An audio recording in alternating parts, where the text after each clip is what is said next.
Peace, peace to my brothers and sisters. Hold up one second. Okay, just check out the screen and let me just scroll up real quick. I want to go back and I want to share this incredible story of Martha Peterson. Um, I'm just going to read it. I'm going to go through it, and as I go through it, we can talk about it. I'm not going to give a synopsis of her story. I'm going to let her story speak for itself, based on some writings from some media such as PBS, which is the page I'm on right now, and it's on the top. It says "Secrets of the Dead." Hello. Anyway, the woman in the iron coffin, and let me see real quick before we play the video clip about the episode. Let's just go there. On October 4th, 2011, which was not too far back, construction workers were shocked to uncover human remains in an abandoned lot in Elmhurst neighborhood of Queens, New York, which is right off Corona Avenue. I mean, for me, literally, it's about a 10-minute walk that is on my regular pace, going the direction I go. And I'm in that area all the time. I was shocked to discover this incredible story. I was basically looking for old burial grounds in Queens, and I was just connecting the dots, pretty much so. Anyway, it goes on to say, so great was the level of preservation. Witness first assumed they had stumbled upon a recent homicide. Forensic analysis, however, revealed a remarkable different story. Buried in an elaborate and expensive iron coffin, the body belonged to a young African American woman who died in the first half of the 19th century before the Civil War and the federal abolishment of slavery. But who was she? Secrets of the Dead, the woman in the iron coffin. I mean, I should say coffin. I'm sorry. That's so funny because like the way the title goes, it just makes like woo, like it just automatically draws you in to wanna click that play button just to get a better idea. Sometimes people like just to watch videos rather than read or get right to the juicy stuff. Me, I like to read. I'm a reader, man. I read a lot of books and um, I just go deep. I go real deep. Um, anyway, the it talks about the forensic archaeologist, Scott W. I would say, and he did a good job. Shout out to Scott Warnash. He did a good job with his work as forensic analysis. It says here, noteworthy facts. The iron coffin was created in 1848. So that's like dope. When I peeped this and I peeped that coffin, I was like, wow, this is like some Egyptian shit. I just knew that this chick was royalty because when my dad died and we had to, organize the funeral, and which meant that we had to also go to uh, you know, a casket shop, just like when you go to an automobile shop or a car dealership to get a new car, like you got to go to a coffin shop or dealership to get a good coffin. And nah, man, it wasn't iron. I mean, we got a regular wooden coffin, but it was top wood at that time, and so I was taken back. Iron coffin. I was like, yo, this a real deal, shit, and not not to even consider, that she was African American. Like that's worth looking into. Anyway, the body was preserved, right? And it was really interesting because, as you read this and you get more into it, uh, I remember coming across where they said, like, when they opened up the casket, the coffin, like, it was like, she's passed recently, not, 150 years ago, 200 years ago, 300 years ago, but just recently, like, matter of weeks. So that's crazy how she was preserved. But yeah, so there's more information on here and on this page, but I would suggest, her name is Martha Peterson. I would suggest like looking it up. I'm going to go through a few slides or a few pages and share some stuff with you, but definitely, um, if you're drawn to this, like unsolved mysteries kind of thing, like definitely check it out. Anyway, go down. It says New York, one of the largest slave-holding states, officially abolished slavery on July 4th, 1827. Following the abolishment, freed African Americans began to establish communities in New York City, including the Queens community of Newtown, which is now Elmhurst. But just to be clear, Newtown, or when you look at historical Newtown, it's just not Elmhurst. Elmhurst is just like a town. It's an area because in New York City we got five boroughs, and Queens is one of the five. And then there's Brooklyn, there's the Bronx, there's Manhattan, there's Staten Island, et cetera, et cetera. But back in the day, Newtown, it covered Long Island, Queens, and Brooklyn, and parts of Jersey, and it's crazy. Like the geography of that time, but to narrow it down to just like Elmhurst, that's crazy. Um, where a body was found at what was once the location of an African Methodist Episcopal church and burial ground.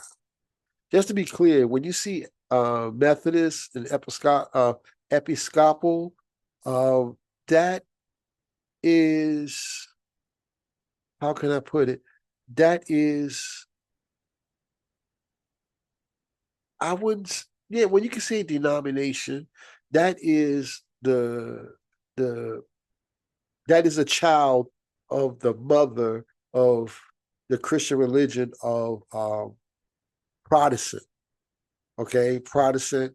But Protestant is an overall umbrella of multiple sub, I would say, denominations, such as you got Quakerism, which is Quakers, you got Puritans, you got Pilgrims, you got um, again, you got Protestants that comes in different, all kinds of different groups. Um, and then there's group denominations that you don't really hear about too much. I'm not gonna really get into that, but I just wanted to point that out. When I look at uh, specific churches, I always look at what group does it fall on. Like there was primarily Catholicism, Judaism, and Islam.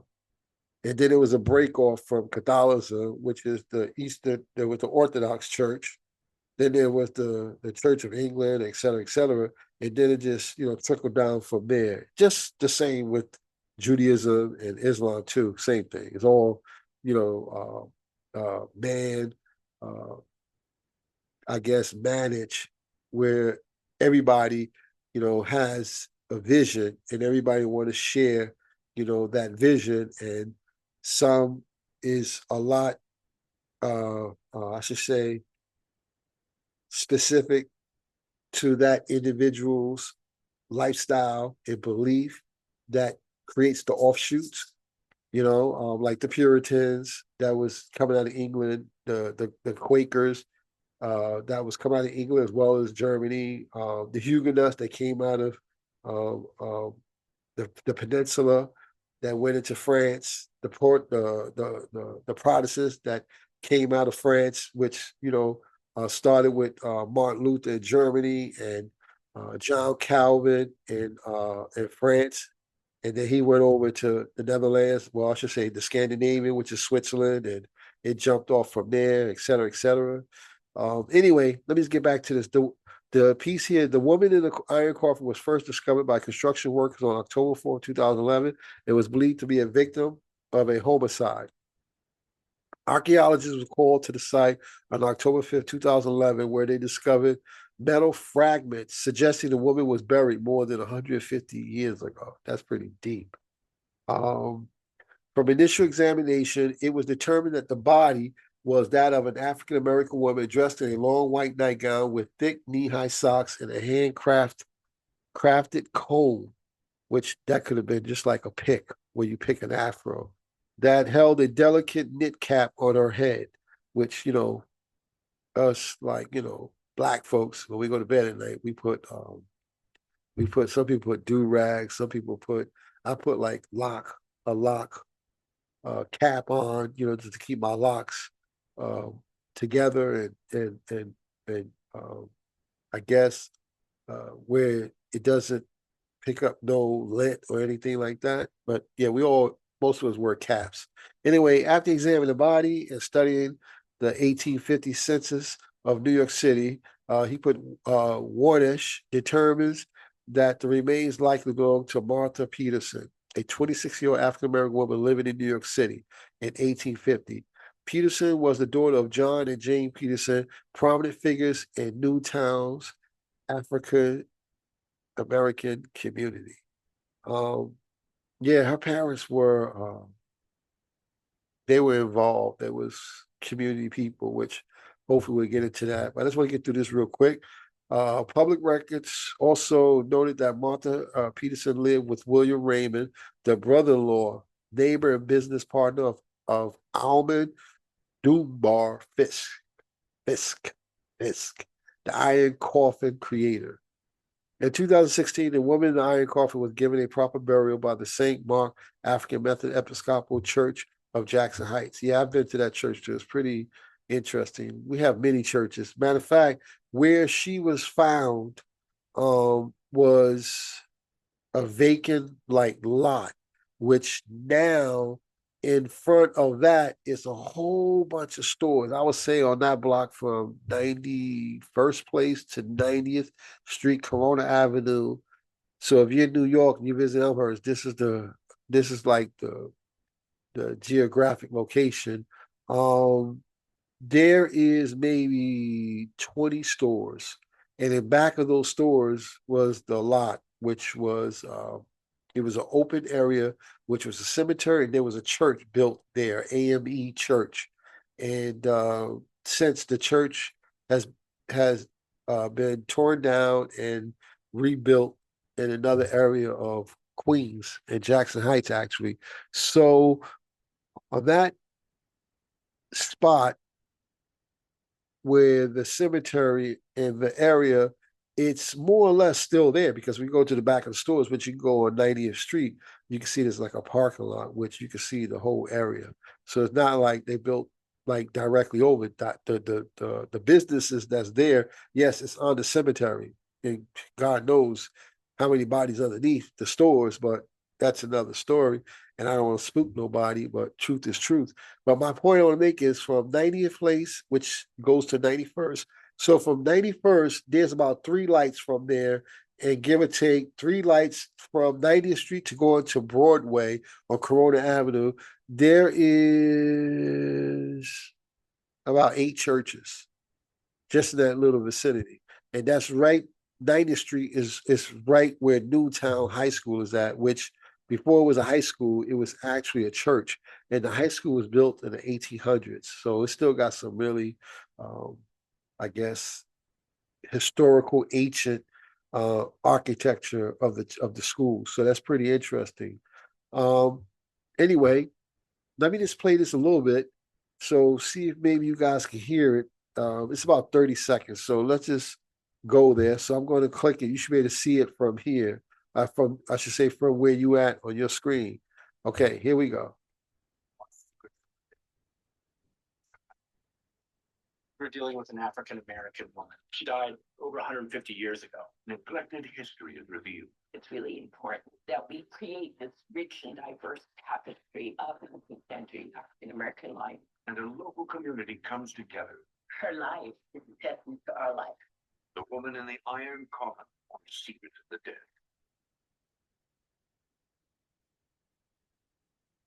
Secrets of the Dead. Okay, here on ABC News. The identity of the pre-Civil War era body found in New York City revealed. Don't pay attention to this brother. I guess he's just a commercial. Um, anyway, this guy Morgan Windsor, he wrote this article on October 3rd, 2018.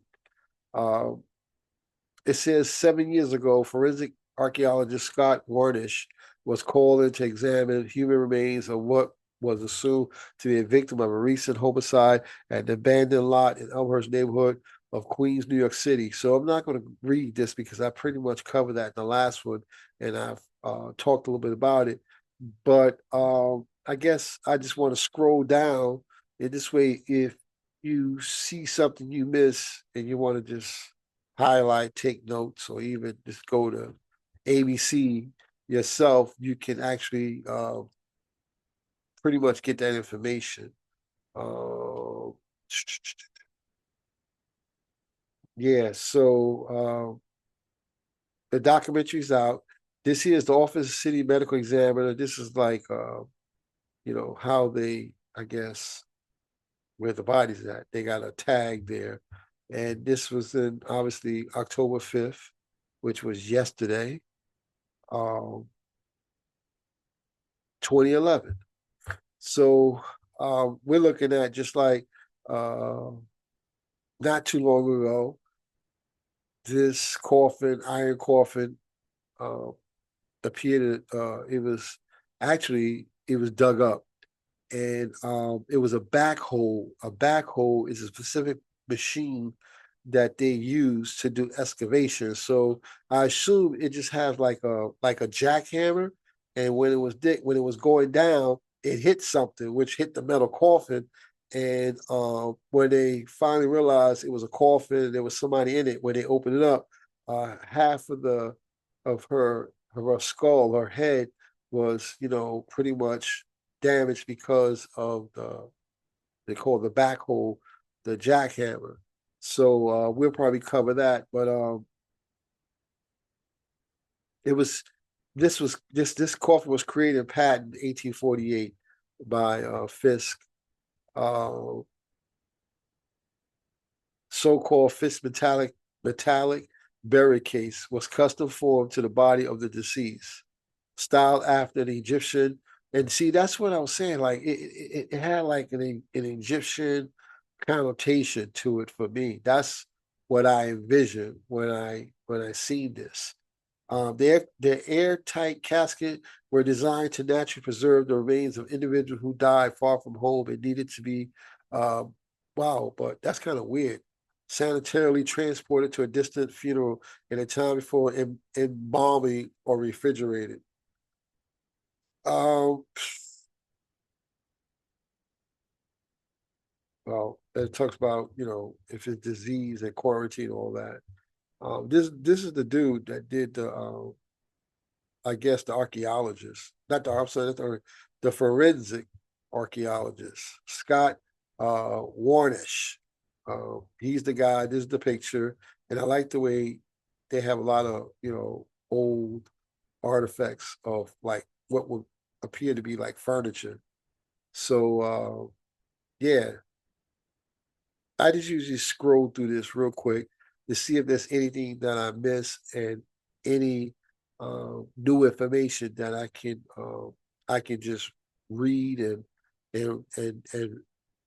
like research it because I love researching and yeah, that's how I come across in that. So this is what was, I guess, after they took the what was left, the body out of the coffin, because I can't imagine this all being a coffin that big, especially the way it looked, where Scott was standing. So I think they took this out, or this was after they retrieved the coffin and they transported the body to the place where they do the, I guess, the forensic analysis.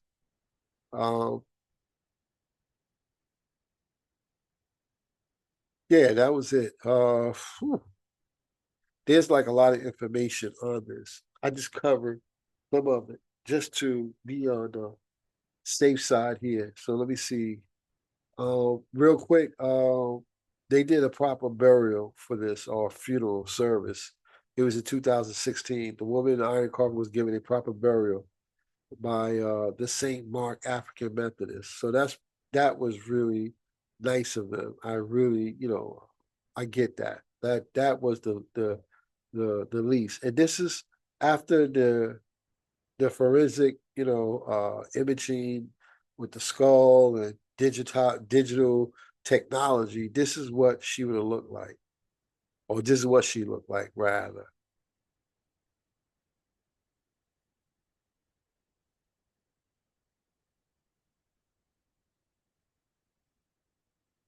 The facial reconstruction of what the woman in the iron coffin created by forensic imaging specialist Joe Mullins.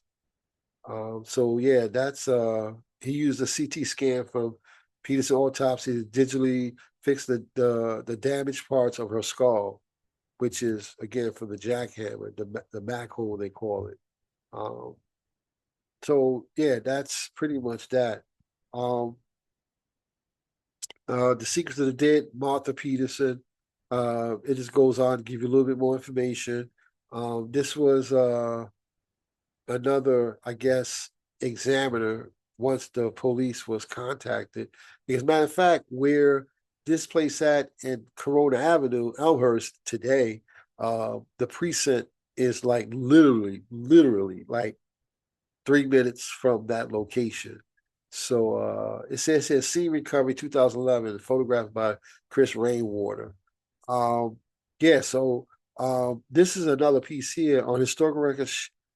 She was tentatively identified as Martha Peterson, and they got her born in between the 24 and 51 1800s. She was buried in Dutch Lane. Dutch Lane is also, it's an old name because Dutch Lane was the name before it was Newtown in that area. So if you type in Dutch Lane, it's going to give you Corona Avenue. So it's Dutch Lane churchyard, founded in 1820 by the first generation of fully emancipated African Americans in Queens. So it's interesting too. Real quick, when I moved to New York in 1974, in Corona off 108th Street, because you can take 108th Street, Corona 108th Street, where what I'm about to say is right there by Spaghetti Park, which in old times historically that park was called Corona Heights Triangle. So that triangle, it was a split off from 108th Street and Corona Avenue. If you start from there, you take Corona Avenue all the way, it would take you to Dutch Lane, where this actual burial ground is at. But it's just ironic how it's all connected. But yeah, when I moved to New York in Corona, right by Corona Heights Triangle and 108th Street, that's split between 108th and Corona Avenue. In that area, it was predominantly, I would say, first to third generation Italians, pretty much predominantly Italians in that area. Um, I was about maybe two lights from there, about maybe 3 blocks. And the block that I moved on, it wasn't even fully developed, man. There was just a few houses and it was just open like land. There was a barn not too far, which now 2024, if you go in that area, it is like there's no free land. You can't even build nothing in that on that block. But when I moved there, it was more like a very diverse ethnic cultural area, that block that I moved on. And it's a lot of good memories, a lot of good memories. But I just want to say that all of that area, as well as Corona Heights Triangle, Spaghetti Park, Lemon Icy King, 108th Street, Corona Avenue, and going all the way, like in that whole area, at one time it was an African American community. And I'm going to touch that term as well as African American. I will touch that in maybe a few pages down. But I was just shocked to learn that predominantly that whole area was African American. Where when I was growing up, it was sectioned off. You had one area for like people from the Caribbean, um, Hispanics for the Caribbean. Then you had maybe a very small few Asians, and then there was a few very small few Jewish in that area. But pretty much where I grew up, it was very diverse. But I'm just shocked because of Corona, like I said, predominant Italian and before uh a lot of first generation Italians came over through Ellis Island. Um, we got to go back to the 1600s where a lot of the Dutch came, the French came. Don't forget the Portuguese, the Spaniards. Like they came like right after Columbus, and that whole area. I mean, well, I should say, at least in New York, Queens in particular, um, there were people from Europe that settled here, but before Columbus, pre-Columbus or pre-Columbian, there was a lot of indigenous people, and right around Columbus time, well, I'm not getting to that. There was a lot of indigenous people before all of that. I just put it to you like that. Okay, so she was born in Dutch Lane Churchyard. So that's like really interesting. I'm sorry, she wasn't born. Correction, she was buried. She was born in Newtown, Queens. So yeah, you can get more information. The pictures, the pictures didn't do that for me because they just didn't look like appealing. It's sense that that I need to look. I already have an idea. Anyway, this is some of defining. That was her. Um, I should say the mummy. She was mummified. This here, it says the church and the school. The school they're referring to Newtown High School, which is not exactly in this triangle. This triangle here that I'm actually circling with the cursor is called now Middle Middleburg, like Middleburg Lane, this little triangle. The school is right here, actually. Newtown High School is here. And this is Corona Avenue. This here is 90th Place. And this here, there's like a block right here. Right here. That's 90th Street. If you go in here on 90th Street is where the cemetery, the church was at. So that's just to give you an idea. So this is just a map of Newtown. And then you have here her gown. I should say not her, that's Martha. This is Martha's legs, obviously. This is the comb. I told you it was a pick. They call it hair comb. It looked like a pick.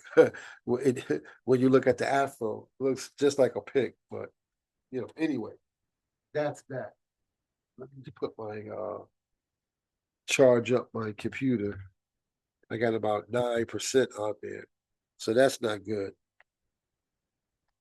I don't even know if I'm gonna upload this video, or I should say what I'm sharing. It's all a yet. Who knows? Let me take another swig.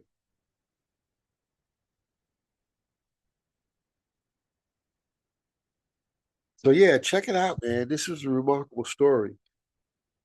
Uh Now we get into, let me see what this is.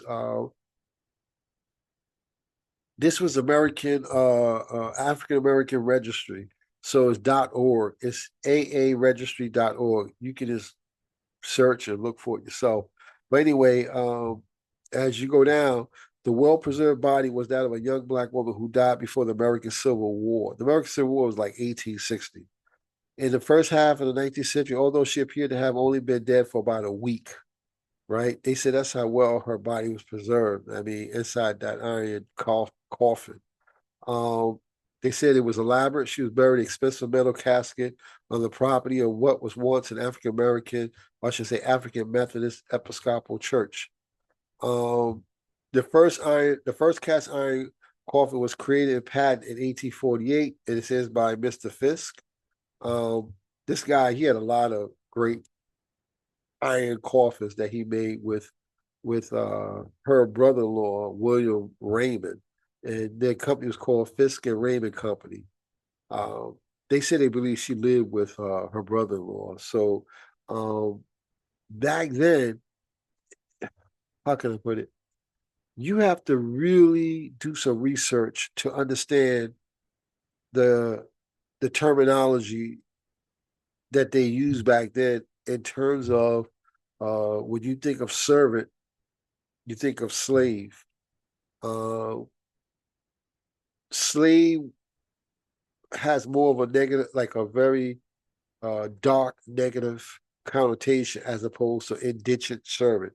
Indentured servant is more like a contract employee, and and I believe for her, she wasn't a slave or a servant. I believe she lived with her brother-in-law, like family, obviously her sister, people, and she worked for Mr. Fisk. I think she was like more like a cleaning lady, more or less. So I don't know how you want to look at that, but yeah, you got to be really careful when you go back in that time, and um, people they use slaves like freedmen and freed slaves, as in, a person that's a freeman never was a slave, was born like out of slavery, and a freed slave obviously is no longer a slave. But I really wouldn't go on that in that sense, the way we've been taught in the 21st century. I really wouldn't. But I will look more into that. Anyway, the New York City Landmarks Preservation Commission, that the abandoned site in Elmhurst, formerly known as Newtown, was previously the location of a church founded by the community first generation of free Africans in America. Not long after New York State had officially abolished slavery, as the forensic team recovered the woman's body, they noticed lesions on her skin that suggested she may have succumbed to smallpox, and they worried the virus could still lurk in her corpse. So they contact researchers at the Center of Disease Control, CDC, and Prevention, who tested multiple specimens from the body and confirmed there was no live viruses. Um, so it gives you an estimate of when she died and so forth. And this is once again another picture of her. Um, it says here it is assumed that Peterson worked for him as a domestic servant, which is for Fisk and Raymond as a domestic servant. Um, it sounds pretty like dark, but when you say domestic servant, it could be a cleaning lady or maybe even like a nanny today, which could be also a maid. That's as close to smoking gun as you could get for the early 19th century, the archaeologists said. So yeah, so they really not sure. They just speculating. I just want to clear that up. There's slave, there's indentured servant. Around that time, yes, slavery was still um, legal, and people still practice, you know, you know, that which they do today, but they just don't use the terminology. Again, it changes. So I really wouldn't get too much into it unless you want to research it, and then you start to get a better idea. But like, don't let your bias kick in and get the best of you, especially if you, excuse me, have family that were quote unquote slaves at one time. Uh, anyway, yeah, so this is again, it goes back to the technology. Um, she's now buried at Olivet Cemetery, Jackson Heights neighborhood of Queens. Um, that's where they put her at to rest. Uh, this is another little video. I don't know if it's by PBS. I would think so, yeah, because it's Secrets of the Dead series investigating the fascinating little known chapter in New York history, the woman iron coffin. So yeah, but I think I just wanted to show this picture. This was quite interesting because I believe this was it was called the African Freedmen School, and we'll touch that real quick. Not I think right now, but just to be quick, uh, yeah, that's not it. But this is it historical. Yeah, it goes back to the virtual autopsy. Yeah. And by the way, I read fast, so I just skimmed through. I mean, I skimmed through all this really quick. It says if you go up here, just go up like uh, one paragraph. Why was this woman possibly an escaped slave from the South or some born into slavery in New York as it was slowly abolished in the North, buried in a coffin normally reserved for the rich? So that's just the question they putting out there. I mean, it's kind of odd for somebody that's a slave or that escaped slavery. They make it seem like it's the chattel slavery kind of situation. But yeah, Anyway, let's look at this. Historians Clarence Taylor and Jeffrey Cross Croiser of Baruch College and John Jay College, respectively, and Carla Peterson, author of Black God, to offer additional clues, sharing insights on the lives of newly freed African Americans living in the North. Check that out. It says when New York, one of the largest slaveholder states, officially abolished slavery on July 4th, 1827. So she was born, I believe, 1825. So yeah, that would make her born into slavery. Newly free African Americans began to establish communities in New York City, including Seneca Village and Manhattan. So if you don't know about Seneca Village, definitely Google that. That's really, really interesting. Seneca Village. Which gave way to Central Park's development. So Seneca Village was a town that was built, and there was so-called quote unquote African Americans. There were Irish, there were German, there were other groups of people that lived in that community before they built Central Park, and they pretty much manipulated those people. Some of them, got sold their land, their slot for whatever the city offered them. Many got forced out, kicked out, and eventually they built Central Park. So yeah, which gave away to Central Park development. Weeksville in Brooklyn, home to the Weeksville Heritage Center in Newtown, now ours in Queens, where the woman in the iron coffin was found at what was once the location of African Methodist Church and burial ground. So yeah, even go check out Weeksville. These emancipated settlements became beacons to those still enslaved in the South and target destination for many of those brave and lucky enough to escape. But African Americans in New York, while legally free, still face racism, low wage jobs, and poor quality housing. That's still today. Same story, different players. The players change, the story stays the same. Um, so let's just move out from here because we already seen this. And once you start doing the research, man, and I mean, I know you've seen this already. You probably said, "Damn, he keeps showing this," but like a lot of these links you can go to. There's a link here for the Central Park, which is Seneca Village, and then this link here for the Heritage Center, which brings you to Weeksville, which is in Brooklyn. So you can kind of get an idea of what the hell went on, you know, in those communities. I'm not gonna say settlements, they were communities. Like settlements mean that people went somewhere and they settled. No, that was a community. That was like they didn't go nowhere. The people that set up shop or actually kind of lived in a community, for the most part, these are people that's always been here.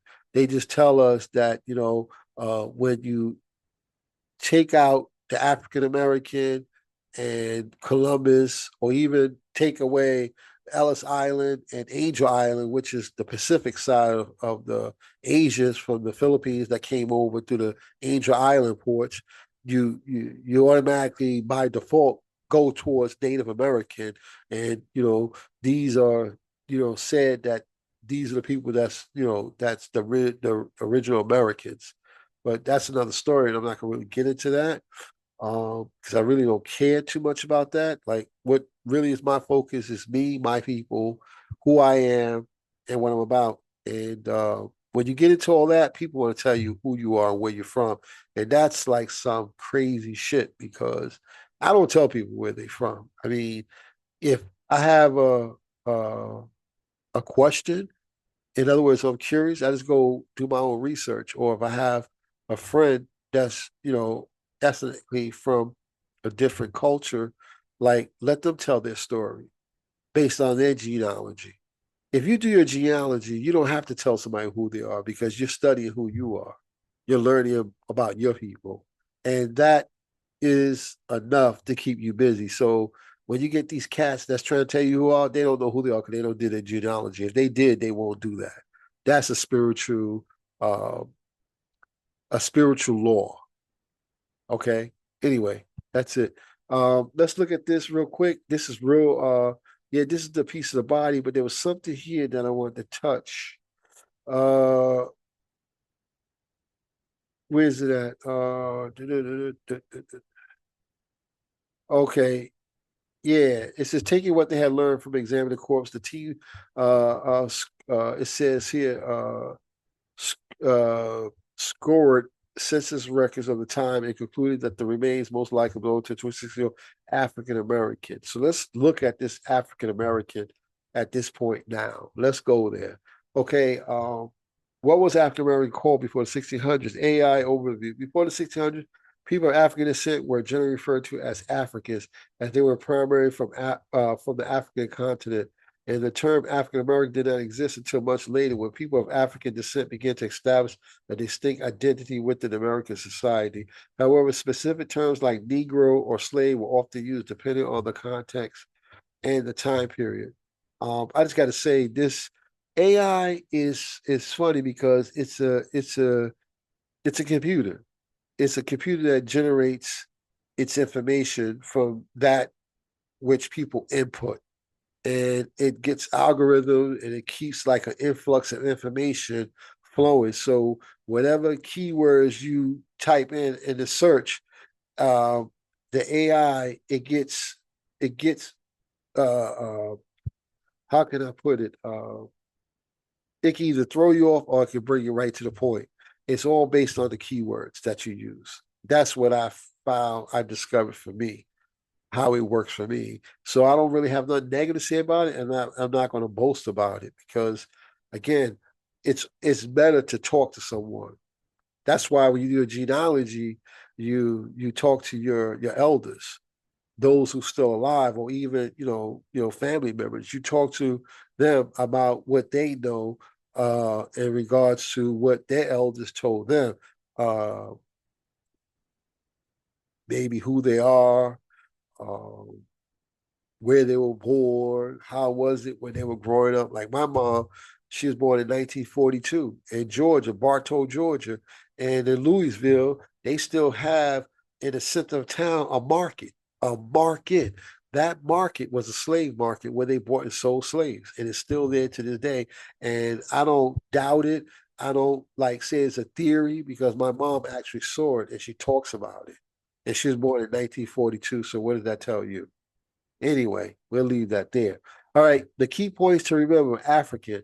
This is the most accurate term used when referring to people of African descent before they arrived in America. See, that doesn't relate to me, so I don't know anything about that. Okay, and it's not up for an argument. Like in my genealogy, I go back on my father to like the 1600s, my mom the 1700s, and if there is an African, I'll get to it when I get to it. But as of now, it's not on my genealogy, and I don't really have nothing to argue. It'd be foolish of me and quite narcissistic for me to argue with somebody about who I am if I have not found that who they claim that I am, who they holier than thou will tell me who I am. So I really can't, uh, I can't accommodate them and feed their ego to who they say I am, and I got to cop to it. Nor do I got to argue because I'm still doing my genealogy, and it's a continuous process. That's why it's the highest form of spirituality. Hello, hello. Anyway, no single term, depending on the location and social context, other terms like black slave or even specific tribal names might have been used. I like to think like whoever like fed this AI this information, these were people that was biased. These were people that had some, core belief issues. they was they were narcissists. When I say have issues, because racism, we all know like what why when it was created, why it was created, and what it can do to people. Even the best people it can destroy. Even the worst people it can destroy. So nobody wins. So people who feed that beast within themselves, I mean, they're off the hook, man. Like I don't need them in my life. I don't even need to talk to them because I'm not here to argue with anyone or tell anyone who I am. I know who I am. I'm working on myself and I'm getting better and wiser and, hopefully not make the same mistakes that I made back in the day. A lot of these cats that's telling you who you are and challenging you and insulting you and saying some really rude things on social media, they got issues. They really, really do because like if you still got demons and skeletons in your closet that you have not worked on, you have not got rid of, like for you to go on a social media and tell somebody who they are, yo, I can't rock with you. John Henry Clark, man, I'm not a Pan-African student. I read a lot of his work. I read a lot of work of the Renaissance and, you know, um, the brothers and sisters who did a lot of, work on the African American, paradigm. But anyway, John Henry Clark, he once said that he says he only debate with his equals. All others he teach. I don't know if it's arrogant or not, but how I got it is, you talk to the people that got sense that you can learn from and they can learn from you. And the rest of the crew, you just walk away, man. That's the best lesson for them. It's not to feed their demon or ego. Word up. Anyway, let's go on. Okay, what I have here, yeah, and again, I'm sharing this screen with you so you can go to the source up here and just get the information, .edu, and go look it up. But let's just go down here. The term Negro, adopted from the Latin, has been used from primitive times to describe the black people of Africa as they are or have been. Well, if you've never been to Africa, if you did your genealogy and you have no African, you're down to like 18, 17, 16, 15, 14, and you still have not found an African voyage or African beginning. Maybe, you need to really take this into consideration, what we're reading here, and understand who you are and where you come from and where you're going, right? And so it says ethos, been treated and quite properly as a common noun. It is impossible to get the writers in America, Europe, or Asia to treat it as a proper noun. They would never do it because it is not a term definitive of race affinities and unities, but of physical peculiarities of race, of which color is the visible and invariable index. No effort of Afro-American publics will ever be able to convert the term Negro into a proper noun because philosophically it is a common noun. That being the case, and universal interpretation makes it so with the scholar of all lands. How are we to accept it as a race designation with the dignity which must attach to every race designation? If we would accept it, it would, or should I say accepted, would not the race always be subjected to the ridicule and contempt of being the only race dead or alive, which was looked upon and characterized as a common noun? But anyway, what is this guy's name? Um, it's at the tip of my tongue and at the forefront of my mind. Uh, I can't remember his name, but the quote goes, and whether it's true or not, it's irrelevant. But the quote is solid for me. Um, it goes, "There's one bar against all information, and that's contempt until prior investigation. There's one bar against all information, and that is held in contempt to prior investigation." So you take it as you see. Okay, here, this was from the Chicago Tribune. Blacks is no longer beautiful as a label for black people in this country, says Jesse Jackson. African American is more appropriate. Just as just as we are called colored, but we are not that. And then Negro, but not that. To be called black is just a baseless, Jackson said. Just as there are Armenians American, Jewish American, Arab American, Italian American, he said African Americans want similarity to connect their heritage to their motherland. He speaks for everybody. Like that's something I don't do. That's something I would not do. That's like, you know, going on social media and somebody saying something you don't like. You don't even know that person. You're gonna just go and voice your opinion. That's like what that's like. And that's gonna be like the holy grail. That's what this brother's doing. He goes and say, it goes on to say he made the declaration during offhanded comments at a news conference Monday, but it became much more talked about story than the news conference intended purpose. The details of a national black agenda conference scheduled for March in Washington, or perhaps that should be a national African American agenda. So basically, you know, Jackson felt like it was time because he might have, you know, didn't see it being beautiful, being called black, or him call himself black, or call himself colored, or call himself a mulatto, or Negro, or Afro American, Chinese, Asian, whatever. Um, if you do your genealogy, you don't have to entertain any of those wild thoughts and admissions because it's false. It's not truth. It may be facts, but you can buy that shit from anywhere. Uh, he went on to say, to be called African American has cultural integrity. It puts us in our proper historical context. So now he's trying to like flavor it up. Every ethnic group in this country has a reference to some land base, some historical culture base. African Americans have hit that level of cultural maturity. He trying to say we should claim Africa. I mean, like that doesn't how it works for me, even on the spiritual plane. Like I never been to Africa on a spiritual plane. Like I have no like there's nothing right now at this time that is between me and Africa. I mean, it is what it is. But it sounds good the way he worded it. What is it in name? Centuries of Atlantic world history, inherent oppression, and sometimes a reclaimed selfhood. The history of racial terminology in the United States is older than the country itself. Since the early colonial era, terminology for people of African descent in particular has evolved, been contested, and remains malleable to this day. Terms such as colored, Negro, Black, and African American have come in and out of usage and acceptance for a number of reasons.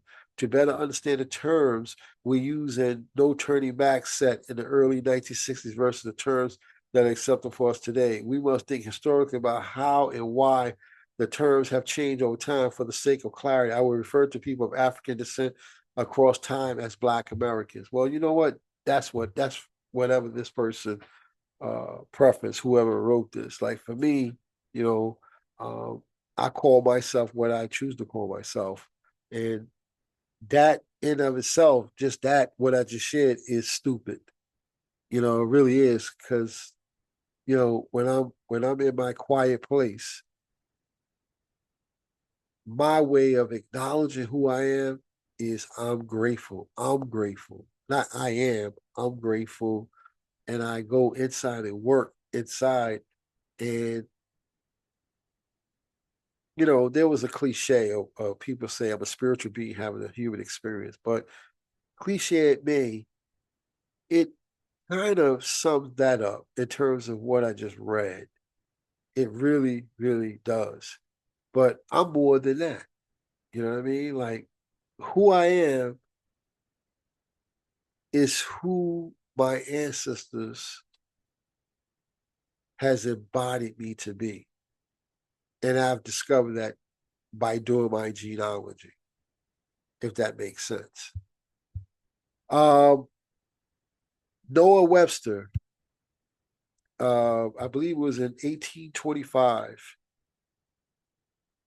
Uh, I'm sure you've seen this many times as well, at least some of us. American, pertaining to America. American, it's a noun. A native of America originally applied to the Aboriginals or copper-colored races found here by the Europeans, but now applied to the descendants of Europeans born in America. So people that come here and they have children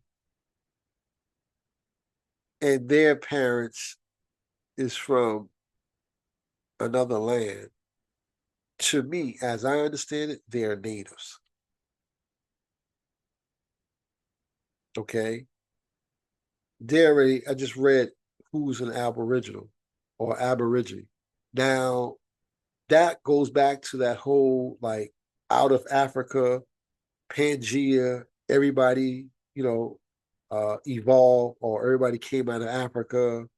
We talk about the different the different groups that came out. Three stood, three left. That is Diop's, analysis of evolution. Um, but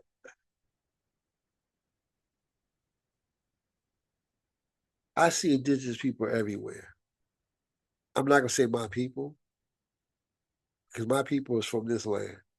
But indigenous people are everywhere. And for me, that works. I'm not into that Pangea. I'm not into the whole, Israelite, Hebrews, Moors. If that's who you define and claim yourself to be, then you know what? I respect that. And that's how I will address you. That's how I will acknowledge you. Right. But who I am is who I am, and I'm not any of that. So that's my position on that. I don't really go there, but again, people born here and their, parents and their parents from another land, that's what I understand native to be. Someone that rose from the earth. That's why I say peace to the earth, peace to the sky, peace to the air, peace to the water, because that is creation for me. That's where I stand today with that. It may change tomorrow.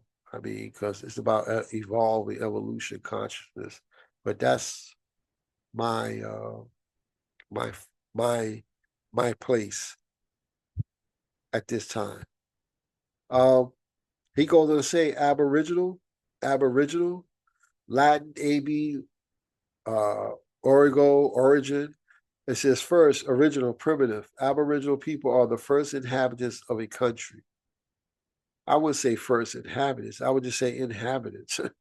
You say first, then you got to say, damn, there's other people coming in. That's Aboriginal, whatever. Uh, Again, that's Noah Webster. And that's one person that if he walked the face of this earth, he's just, equal to me. And if he says what he says and everybody going, I can say what I say, that I go on. I mean, that's real simple, right? Um, he says Aboriginal, it's an adjective and original or primitive inhabitant. The first settlers in the country are called Aboriginal, as the Celtics of Europe and Indians in America. This next guy is John Pendleton Peterson. He's the father of Martha. Uh, just to be clear, go down here. This was where he's buried, and type of death. This was in 1892. It was in Manhattan. There's more information. Go. I just clicked that real quick, and just tell you occupation. He was a coachman. Birth year, birthplace, burial date, cemetery, blah blah blah. Father's name, father's birthplace, mother's name, which was Jane B. Peterson. Name, it goes down, marriage, and then it says family, spouse, parents, siblings. So Martha's here, 1824, 1851, her three siblings. So that's something worth looking at. James W.C. Pendleton, he was they say he was born into slavery and he escaped. He fled slavery. Um, just to be clear, real quick, at that time, uh, slaves was not what Roots and what the media and social media have told us it is. Slaves, especially for melanated people, if you was indigenous, melanated slaves, uh, they they fought for what was theirs. And being overcome or overpowered or beat, they became prisoners of war. And a common practice at that time, people that was captured, that is, as prisoners of war, they were put to work. Just like the chain gang growing up, remember? Niggas went to jail, right? They had to go on the road and build the road, build train tracks, etc. Well, that's what it was back then. It didn't change. I mean, you got people now that does community service because they did some bad shit. They out there cleaning the highways. Same shit. I did it. I got in trouble. I had to do community service. I had to do I think a couple of weeks of that shit, and they had me out there cleaning shit. So that was my contract. And when I was done, I was signed off and I was free to go. Same shit. But back then, I mean, people that came over from Europe and they couldn't pay to get here, so they signed the contract. A lot of these idiots, just to get here, they went into contract anywhere from 7 to 10, 20, 30 years to pay off what supposedly that they were charged to come here on a goddamn boat that took them almost 3 months to get here. It was crazy. But when you think about the grand scheme, it wasn't crazy because they gave that time of their life, and those who survived it, whether it was 1 to 2, 5 to 7, 7 to 10, 10 to 20, whatever the agreement was, a lot of these people, they got a little money. They got compensated. A lot of them was given land. A lot was given money, land, and slaves where they had workers. A lot of them was able to bring their family over and enslave their family and keep their family together during the hard times of these wars between these idiots. And they were able to keep their family together, and they have recorded in the census as slaves, which they wasn't slaves as what we saw in Roots and all this other definition of slavery. That's not how it worked. Just to break it down real quick. But anyway, I just want to really share this piece here of James W.C. Pendleton. Yeah, he had some relation with to Martha. Talks about the Presbyterian Church. Well, let me just go back up here. This is what he looked like. He was a reverend, Reverend James W.C. Pennington. And to be honest with you, he was a Presbyterian church preacher, and basically he was a Protestant. That's what he was, either a Protestant or Quaker. But let me see where he was at when he was doing this. Okay, Maryland, from where he escaped. First lived with the Quaker family in Philadelphia. Later moving to Brooklyn, where he worked as a coachman for the Leverage family. So basically, he's either he was an indentured servant, or he was his family bought him as a slave, because that's what they did. They kept their families together because a lot of people was being sold and bought as property. So he might have been that, but he definitely was a Quaker. Most preachers and pastors and ministers of Presbyterian, Episcopal, Methodist, blah, blah, blah, blah, blah, they're Protestants, and Quakers is a denomination under the Protestant umbrella. Because you have the Quakers, you have the Puritans, you have the Pilgrims, you have 3 or 4 other denominations that came out of Britain, England, Germany, France, and etc. But there's an interesting story that goes on from that. But he goes on to say it was during this time that he was offered a teaching position at his school. Reportedly, the school in Newtown, called the African Free School, established in 1830. Additional evidence of his presence in Newtown at this time may be the baptism of the young son of John and Jane Peterson in 1837. The name of the child was recorded in the First Presbyterian Church record as John James Pennington Peterson, clearly in honorific for Pennington. He was this is the brother. So the African Free School. The African Free School was a school in New York City that educated Black children, both enslaved and free. It was founded in 1787 by the New York Manumission Society. The school mission was to prepare Black students for a life beyond slavery. Well, just to be to really go into that. So the freeman schools of those time wasn't of academia. Those schools pretty much was where preachers and pastors and missionaries, Jesuits, representatives of the different churches and various religions that migrated to this land. Their purpose was to convert. So the schools that were set up for the so-called the free Blacks and the enslaved Blacks, for lack of a better word, for the indigenous people, was set up so where they can actually proceed with the religious education, to teach them religion, teach them about the Bible, and to pretty much convert them. It wasn't a schools of academia. Dane Calloway, he does a piece on that. The legendary Top Cat does pieces on that.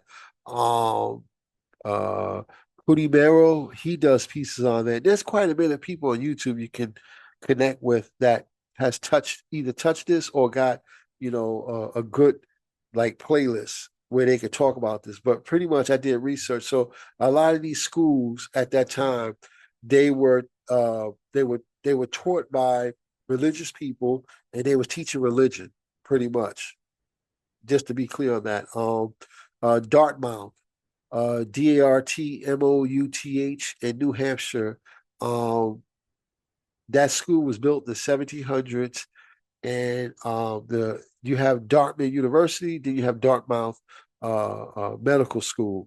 Dartmouth University, it had about maybe 25 presidents, and the first 20 of that was all reverends, ministers, pastors of various Protestant denominations. And every other person that came after that was either a Christian, which wasn't a pastor, or there was a Freemason.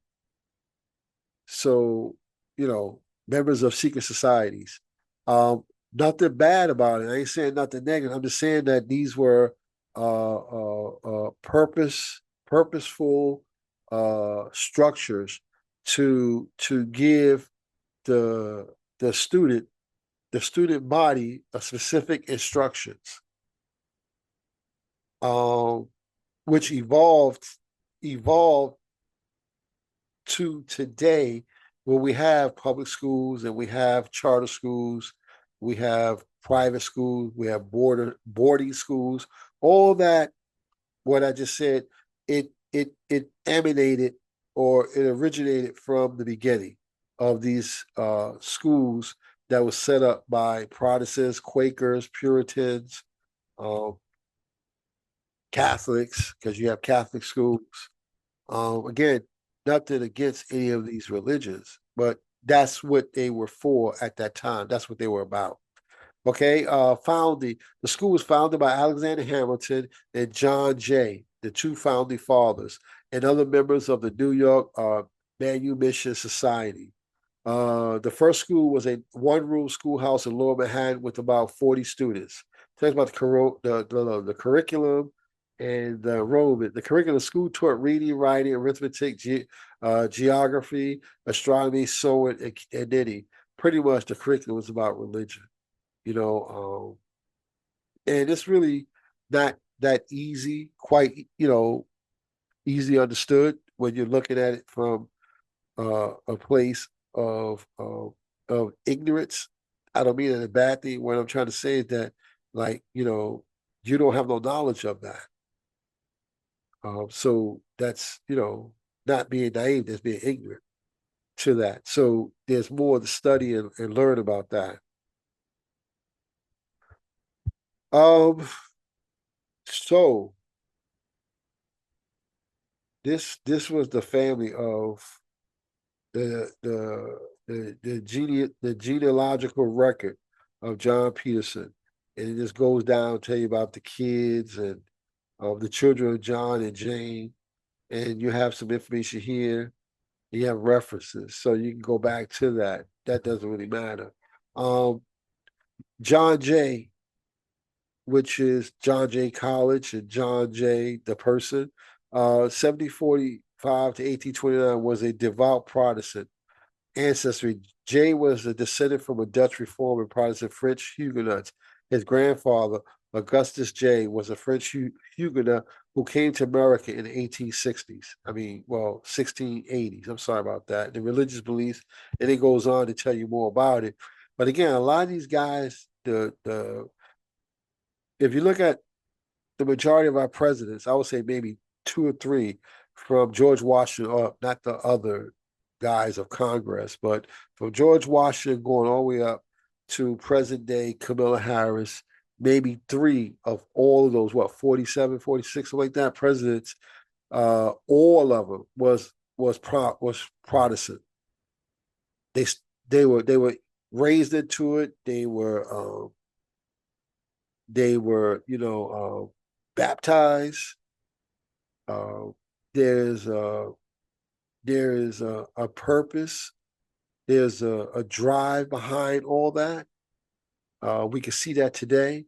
You ever hear those saying, "Don't mix religion with politics, or don't mix religion with life"? Well, these people did that, and it was purposeful, driven to do that for a reason. I'm not gonna really get into it, but it's worth really looking into. And this is not two separate stories. That is Martha Peterson and the whole thing with the Protestants. It's not two separate stories. It is the same. And um, whether this lady was an indigenous melanated woman or she was a Quaker Protestant, because a lot of these people came to the Americas in the 1600s. They was escaping religious persecution from all over Europe, first in the Iberian Peninsula, that is from the Catholics. They went all over Europe. They went into North Africa. They came to the Americas, North America for the most part, and they set up shop. And they, a lot of their tenets and their philosophies and their agendas was to practice their religion in a safe, environment, also where multiple religions can coexist together without dominating the other. That was the overall, I guess, agenda. But underneath that, there is below the surface, which is another story, maybe another video, another topic. But like I said, generally between the Jews, the Muslims, the Christians, for the most part, there's a lot of good people that want what I just shared. They want to coexist together. They want to live in harmony. They want to respect each other. They want to also be respected to worship and practice what they choose to worship and practice without being persecuted. And that's a general census of everybody, and it's ideal. Unfortunately, that's not how it evolved once they got here. Okay, so I'm going to close it up.